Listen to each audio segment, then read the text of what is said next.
नमस्ते, मेरो नाम डाक्टर राकेश कुमार मण्डल हो।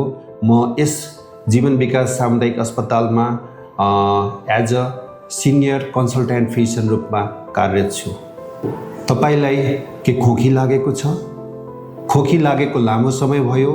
खोकी गर्दाखेरि खखार आउने गर्दछ। खखारमा कुनै रगतका छिटाहरू या रगत पनि आउने गरेको छ। बेलुकातिर ज्वरो आउने गरेको छ। ज्वरो आउँदाखेरि खलखली पसिना आएको जस्तो महसुस हुन्छ। हिँडडुल गर्दाखेरि श्वास प्रश्वासको गति बढ्ने गर्छ।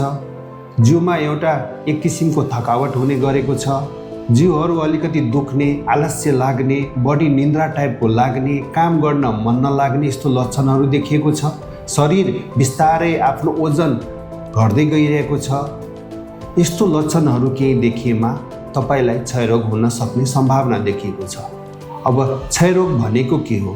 यो यसलाई इङ्ग्लिसमा ट्युबरक्लोसिस पनि भन्छ। यो चाहिँ एउटा ब्याक्टेरियाबाट सर्ने हो। यसलाई सरुवा रोग पनि भनिन्छ। कुनै व्यक्तिलाई क्षयरोग लागेको छ, उहाँले आछु गर्दाखेरि, उहाँको सम्पर्कमा आउँदाखेरि, उहाँले खोक्दाखेरि यदि त्यो व्यक्ति नजिकैबाट छ भने श्वास प्रश्वासबाट यो सर्न सक्छ।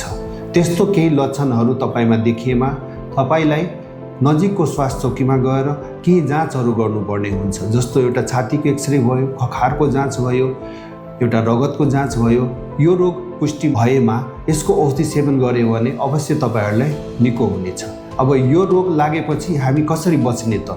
यदि कुनै व्यक्तिको घरको वरिपरि बुढापाका या कसैमा यस्तो छ भने त्यहाँ नजिक नजान सल्लाह दिन्छु। जानै पर्ने भने एउटा मास्क लगाएर बस्नुपर्छ र उहाँलाई पनि मास्क लगाउन सल्लाह दिनुपर्ने हुन्छ।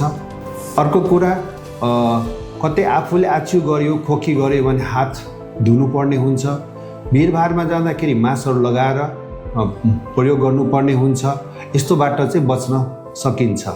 यो रोग पुष्टि भएमा यसको औषधिहरू नियमित एउटा डाक्टरको सल्लाह बिना खानुपर्छ र औषधि र पौष्टिक आहारहरू खायो भने यो रोग अवश्य नै राम्रो हुन्छ।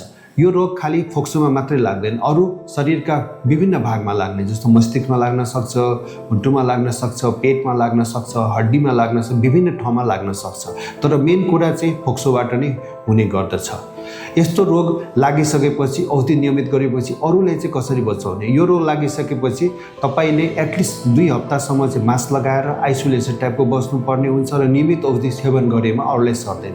आफूलाई लाग्यो भने आफ्नो परिवारमा लागेको छ कि छैन भनेर परिवारका सबै सदस्य तथा आफू नजिक बसेका मान्छेलाई पनि खखारको जाँच गर्न नजिकको स्वास्थ्य चौकीमा पठाउनु पर्ने हुन्छ। धन्यवाद।